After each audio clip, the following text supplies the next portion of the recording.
This is the Bartholomew Town Podcast. Hey, everybody. Welcome in to another edition of the Bartholomew Town Podcast. I'm your host, Bill Bartholomew. On this episode, we speak with WPRI 12's Kim Kalunian and Brian Yocono on their new newscast, 12 News Now at 4. Man, it feels nice to chat with media members on their work, something that was a staple of this program, the podcast, when it first launched, and during this calendar year, with rare exception, has not happened. Been focused on COVID-19 and Black Lives Matter, social justice, really digging into those issues, not exclusively, but certainly intensely enough where haven't really done the old, hey, let's sit down and talk to somebody who from TV, radio, the newspapers, whatever, and sort of learn about their backgrounds, learn about their process, so on and so forth. So we kind of do that today with Kim Kalunian, who, by the way, a veteran of Bartholomew Town, was on this show previously. You can find that episode wherever you're listening right now. And Brian Yocono, who is the assistant news director at WPRI. And we talk about really Channel 12's rebranding, recent rebranding, pivoting from the Eyewitness News identity to 12 News and 12 News Now at 4, a brand new program in the market. Now, ABC 6, they have a 4 p.m. newscast. So Channel 12 here really making a move to say, come on over to us at 4 p.m. if you want to get your news at that time on television. And it's a different type of newscast. I'm not someone who watches TV. I think some of you know I haven't had a television since 2006, but I still check in the ways that I can on what's going on with the local news stations. And the 4 p.m. newscast on Channel 12, it's going to be a little bit different. It seems like it's an hour long. It's going to have some Q&As, a little bit more in-depth conversational element to it. So we'll find out all about that today here on B-Town. And, of course, big things happening in the Ocean State at large. This week, for the first time in 6 months, school buildings are opening, and very reduced capacity, staggered entrances to in-person learning around the state, with the exception of just a few districts. The green light, quote-unquote, has been given for a full reopening. But I've been hearing from you out there. A lot of you have been writing in, especially teachers. I've heard from many, many Providence public school teachers that are extremely concerned about reopening. This is something that I've been bringing up to the governor every Wednesday for the past few weeks, the concerns of teachers and parents that I've heard. And yes, there are plenty of you out there that are saying, look, we need to get kids back to school in person for any number of reasons. And we had an episode last week where I had some students on and we discussed sort of the pros and cons of distance learning.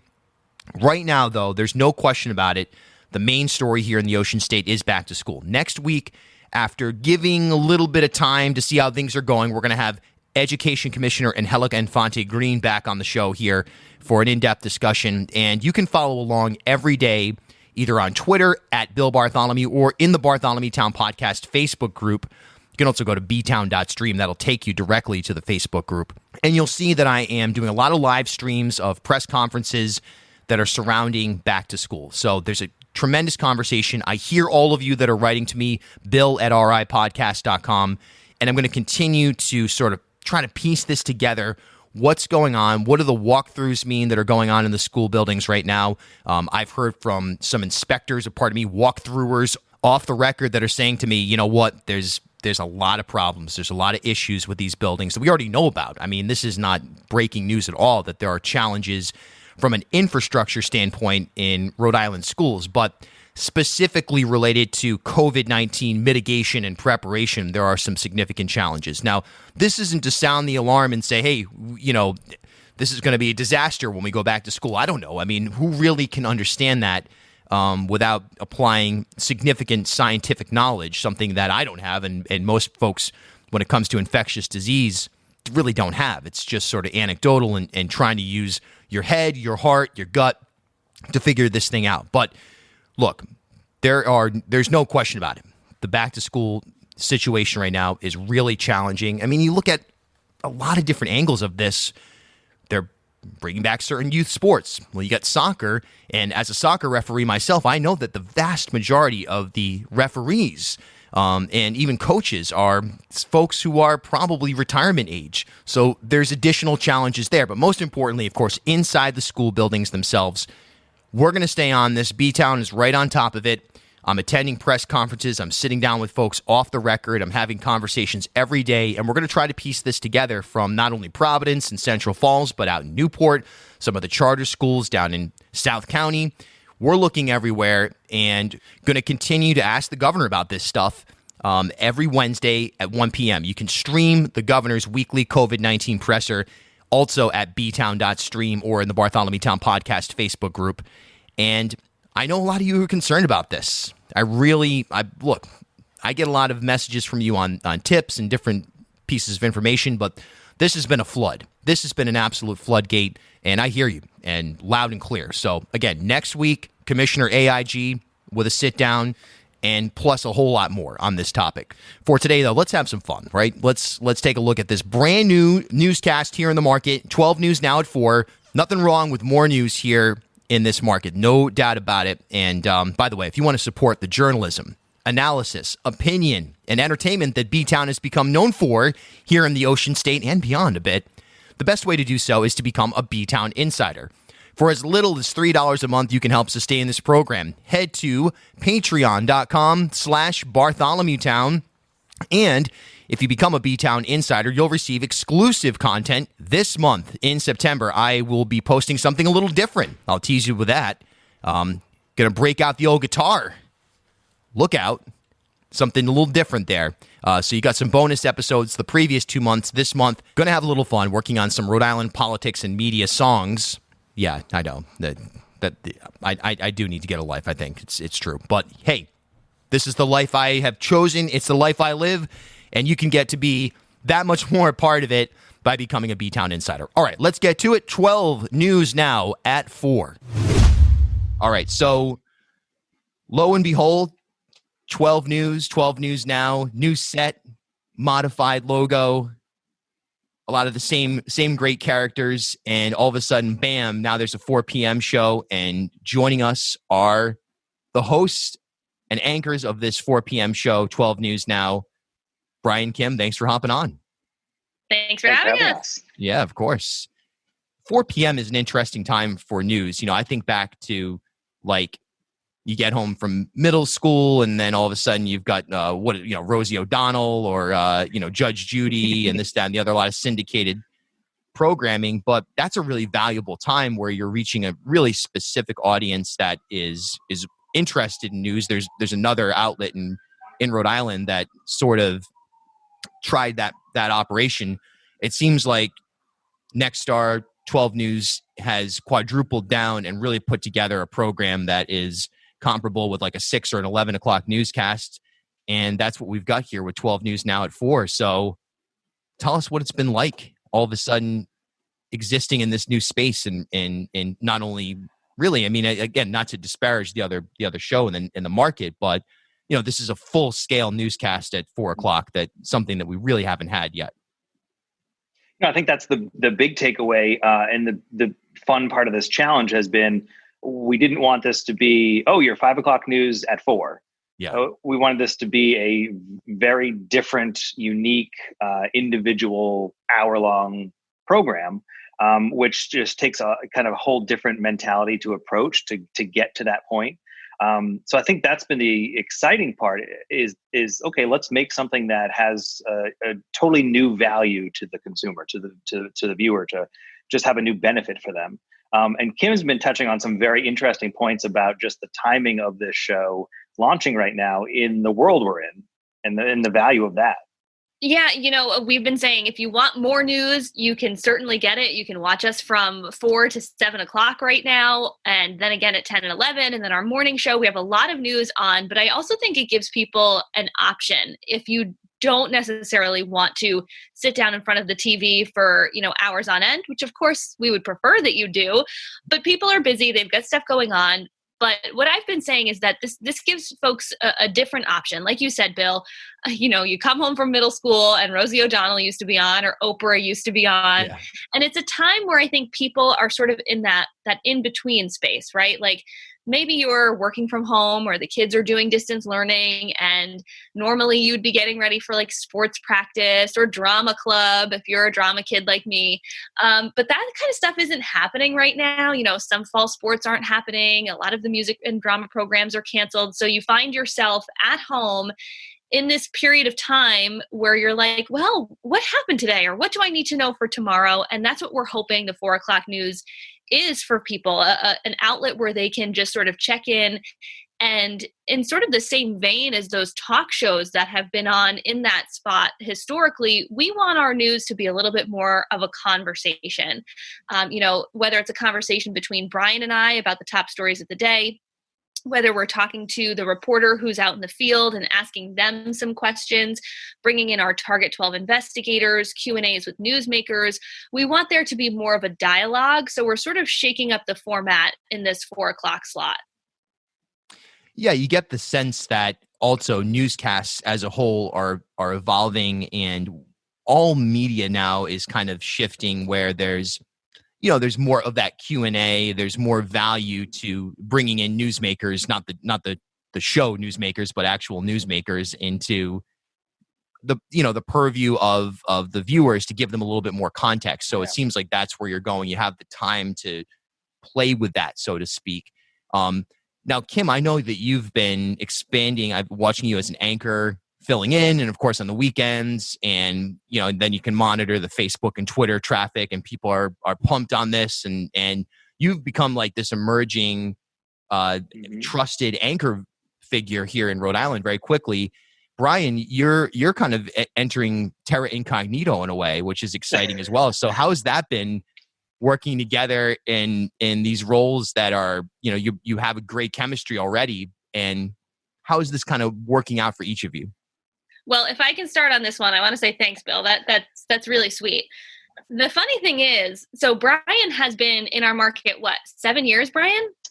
Almost 7 years, yeah. Almost 7 years. Okay, so Brian has been anchoring our noon show. He was hired as one of our weekend anchors, and he's been on the morning show. He's our assistant news director right now. Brian taught me how to anchor.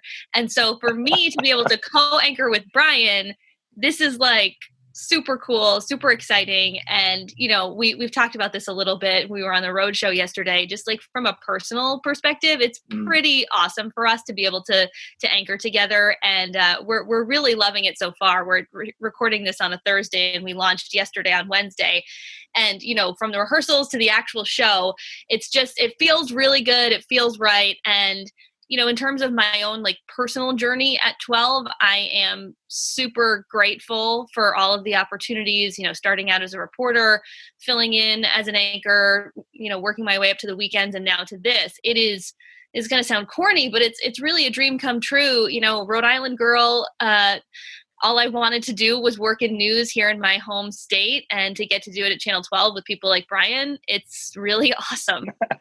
Yeah, and Brian, now moving into that evening audience, and really, I mean, it's you're hitting such a wide spread of people. What's that like for you? I mean, I know it just started, so you may not have necessarily been bombarded as you walk into a Dunkin' Donuts over the 12 news now at 4, but it's going to happen. So, I mean, what's that like? It's exciting because I think when that does happen, it's that moment of, wow, people are paying attention. They're invested in local journalism, and they're invested in their communities, because that's what we're so much focused on. So that's really the big indicator to me when you start to get that, are you Brian? Are you Kim?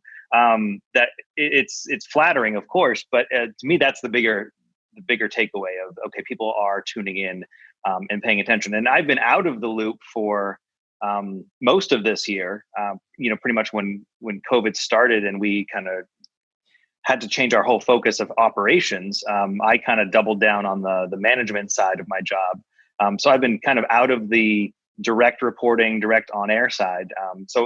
Personally, it's a blast to get back into that part of it, because it is fun and it's really where my background is. But to echo Kim, I think we do have a natural chemistry, which is exciting to be able to tap into further now. What do you sense the biggest need is for Southern New Englanders right now in terms of television news or in news in general? For me, I think it maybe not even specific to our geographic area, but a feeling of trust. I think people want to tune in, whether it's the paper or radio or whatever they're tuning into. But I think people want to feel that they can trust us. And I think that's just another opportunity that's unique with this 4 o'clock show of, you'll get a chance to see the people doing the reporting and the process of the reporting. And we hang our hats on accountability and facts. And we've always done that. And I think that's even more important right now for people to have that connection of trust with us. Yeah, I think Brian hit the nail on the head. And I also think there's something really special and really imperative right now about local news. We're in the era of fake news and media bashing. And, I think some of that is warranted, and we're open to criticism and feedback.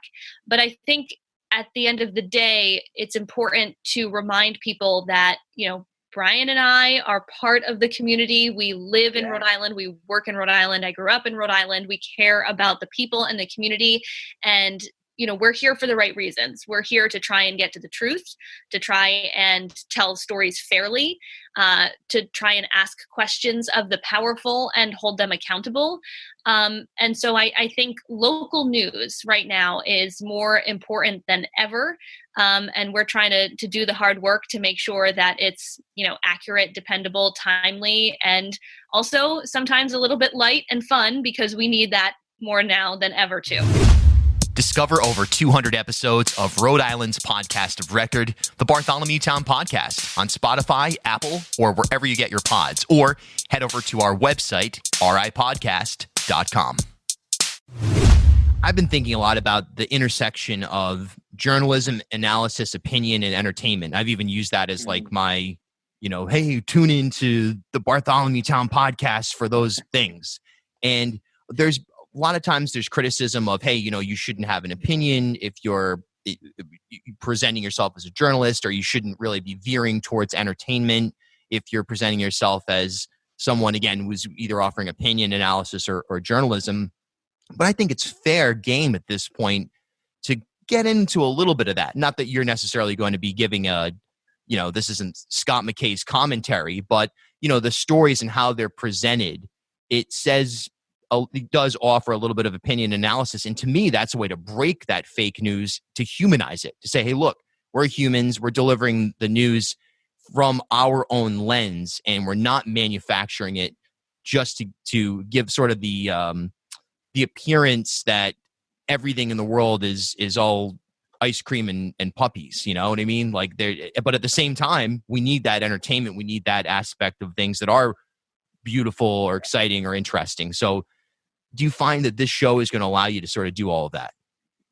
Well, Bill, I think you bring up an important conversation. I mean, I think the lines between news and opinion and entertainment have been blurred a lot. And I do understand how people can seek out news as a form of entertainment. And so, we make no bones about it that we want to do a good TV show, and we want to put something on air that people are going to want to watch. But I think it's important for us to base our news in the facts and to try and remove our own personal opinions from it, so that the viewers can decide what their opinions are. They watch it. Hopefully they enjoy it. Hopefully they walk away from it with new perspective on the world, on their community. And, we hope it's enjoyable, of course. Sometimes we're talking about things that are hard to digest and that might be uncomfortable for people. But we also want to mix in, the good things that are happening in the community. And we want to bring a sense of levity to it, I think, as well. We've been talking a bit about the fact that Tony Petrarca is on the show with us, and he is just I'm going to use a weather cliche here, but he's a ray of sunshine, and people love watching him.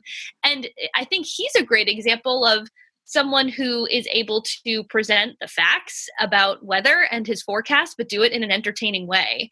And so I think there's a fine line between entertainment and news, and we want to deliver the facts in a way that people want to consume, but also do it responsibly. Definitely. Yeah, that's the key right there. What do you sense from what I guess, Kim, being covering the governor's press conferences as often as you have, these verticals, if you will, the protests, which you've also been out and certainly on the streets of the social justice movements that have been happening. these vertical stories that are going to continue and weave in and out of our broad news conversation for a while now. How do you balance, because you could do you could do an hour show on COVID-19 every day. You could do an hour show on Black Lives Matter every day. So how do you weave those narratives into the news of the day without lessening the reality that we're confronting these major, almost nonstop storylines at the same time? Yeah, Bill, I think that's a tremendously important question. And it's something that it's a moving target. I think we have to have those conversations every day to figure out how are we, pinpointing the breaking news, whether it's, a crime in Providence, which we've been seeing an awful lot of this summer, or, some smaller development in one of those two big stories, and how do we put them in context? And sometimes it's hard. Sometimes it's easy because you've got the big breaking story and it makes a lot of sense and it's staring you in the face. But I think we're also dealing with a time of folks feeling fatigue about the coronavirus and maybe even about the Black Lives Matter movement. These have been things that have been constants in our life now for months. And how do you remind folks of the importance of what's happening around them every day and also not make it feel like a chore? So it's a tough question to answer, but I mean, these are the kinds of conversations, especially Brian as our assistant news director, that we're having inside of our newsroom every day to try and figure out how do we hit the main points of the day, but also remind folks of the bigger picture. Yeah, just to that point, I think that's something that a lot of folks don't know about kind of how a newsroom operates. We have, it's not myself, Kim, and a producer, and we decide what's going on. I was already on an editorial conference call earlier this morning for the day and there's so many voices in shaping the day that kind of raise those red flags of, okay, we're zeroing in on this. And then someone says, I'm a parent in Warwick and this is going on right now. And that's a huge community, and say, oh, okay, well, we need to recognize that. And how much do we do for that coverage?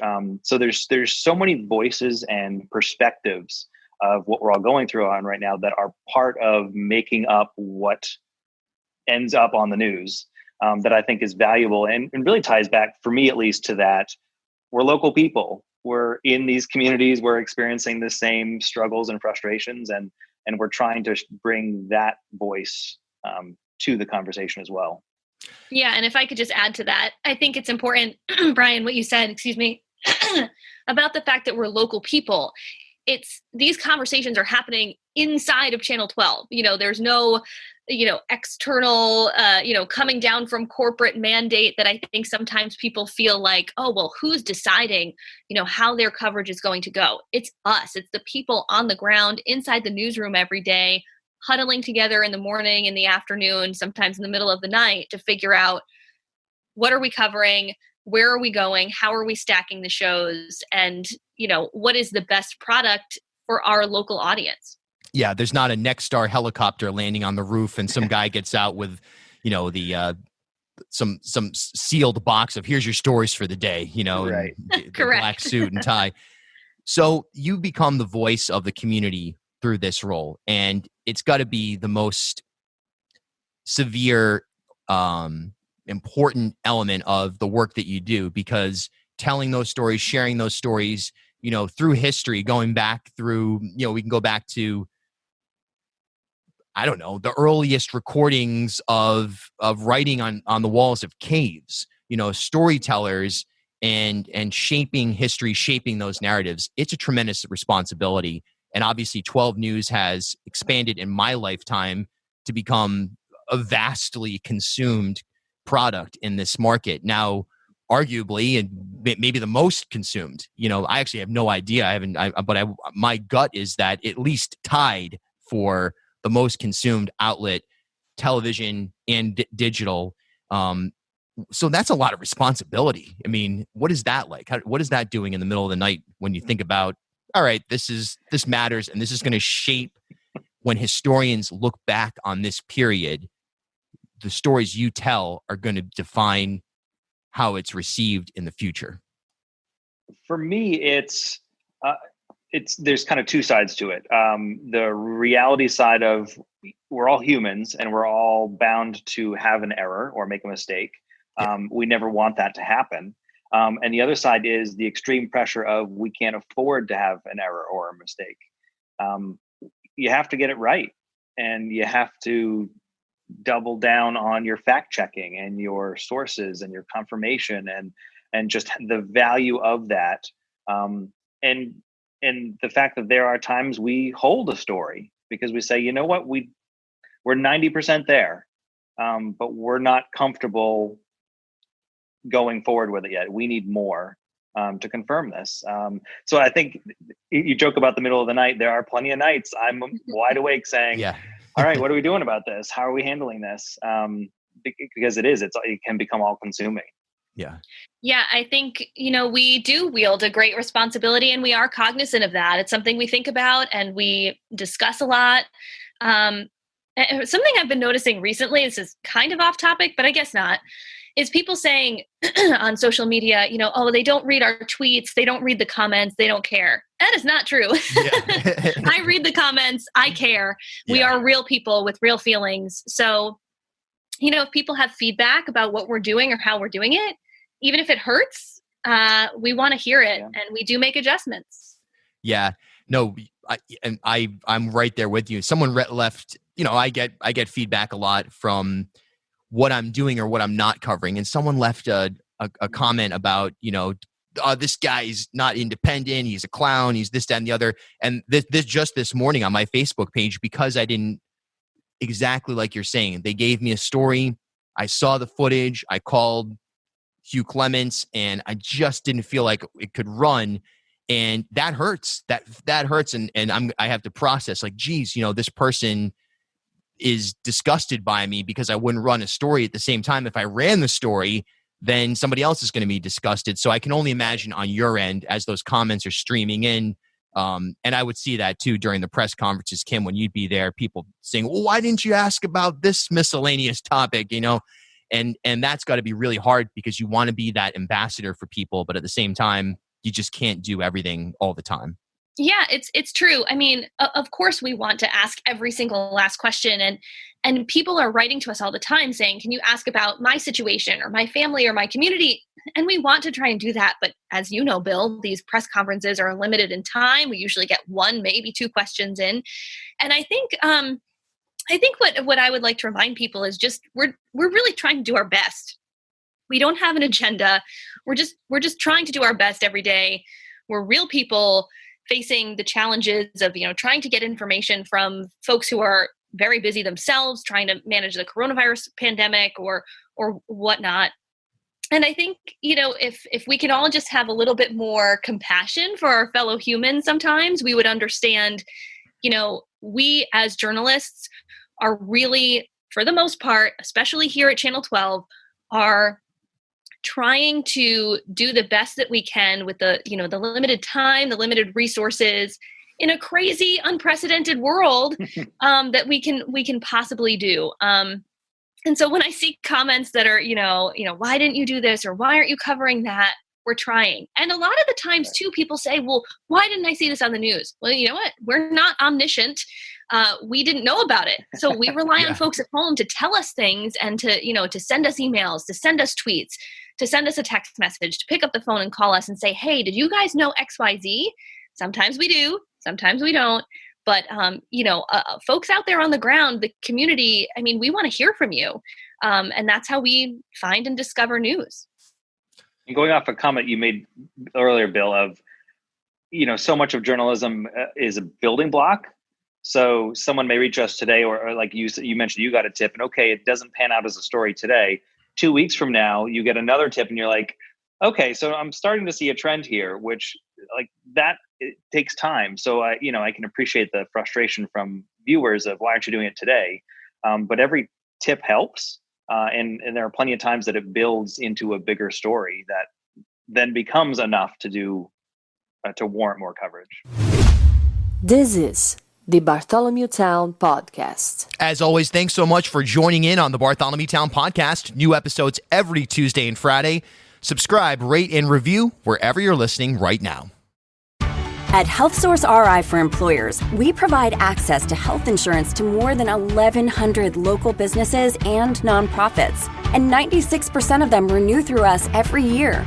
Maybe it's our choice of 19 different health plans, our 10 years of customizing solutions, or our one local team of dedicated experts helping employers find quality health insurance. See how our numbers stack up for you. Learn more at healthsourceri.com/employers.